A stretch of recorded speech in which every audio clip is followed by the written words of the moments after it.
Family members ಎಲ್ಲ ಯಾವಾಗ್ಲೂ ಕುತ್ಕೊಂಡು ಒಟ್ಟಿಗೆ ನೋಡ್ತೀವಿ. ಹ್ಮ್ ನಮ್ ಫ್ಯಾಮಿಲಿ ಮೆಂಬರ್ಸ್ ನ ಒಂದ್ಸಲ ತೋರಿಸ್ತೀನಿ ನಿಮಗೆ. ಓಕೆ, ಖಂಡಿತ ಖಂಡಿತ. ನಮಸ್ತೆ.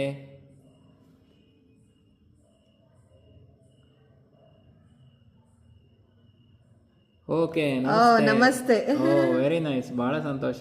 Hi, hi, happy new year to all. ಎಲ್ಲರಿಗೂ ಒಳ್ಳೇದಾಗ್ಲಿ. Okay,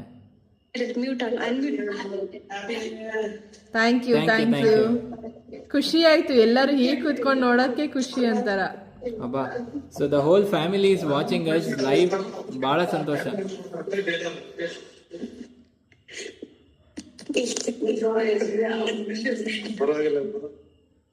okay, Sushma. Okay, Sushma ji ನಮಸ್ತೆ ಸರ್. ನಮಸ್ತೆ. 2 days ಇಂದ ಟ್ರಾವೆಲ್ ಅಂತ ಆಫ್ ಮಾಡ್ಕೊಂಡೇ ಓಡಾಡ್ತಿದ್ದೀನಿ. ವಾಯ್ಸ್ ಬೇರೆ ವಾಯ್ಸ್ ಅದು ನಿಮ್ ವಾಯ್ಸ್ ಎಕ್ಸ್ಪ್ಲೈನ್ ಮಾಡಕ್ ಆಗ್ತಿಲ್ಲ ಸರ್. ಅದೊಂಥರ ಅಟ್ರಾಕ್ಟ್ ಮಾಡಿ ಇರ್ತಾ ಇತ್ತು. ಕೃಷ್ಣನ್ ಬಗ್ಗೆ ಕೇಳುವಾಗ ಭಗವದ್ಗೀತೆ ನಮ್ಗೆ ಇಷ್ಟೇನ ನಮ್ಗೆ ಗೊತ್ತಿದ್ದು. ಇನ್ನೂ ಇಷ್ಟೊಂದಿದೆ, ಇನ್ನೂ ಕಲಿಯೋದು ಎಷ್ಟೊಂದಿದೆ. ಪುನಃ ನಾವು ಸೇರ್ಕೋತೀನಿ ಸರ್. ನಾನು ಪ್ರೆಗ್ನೆಂಟ್. ಖಂಡಿತ ಒಳ್ಳೇದಾಗ್ಲಿ. Thank you. All right, positive energy ಅದ್ ನನ್ಗೆ ಸಿಗ್ಬೇಕು. ಖಂಡಿತ.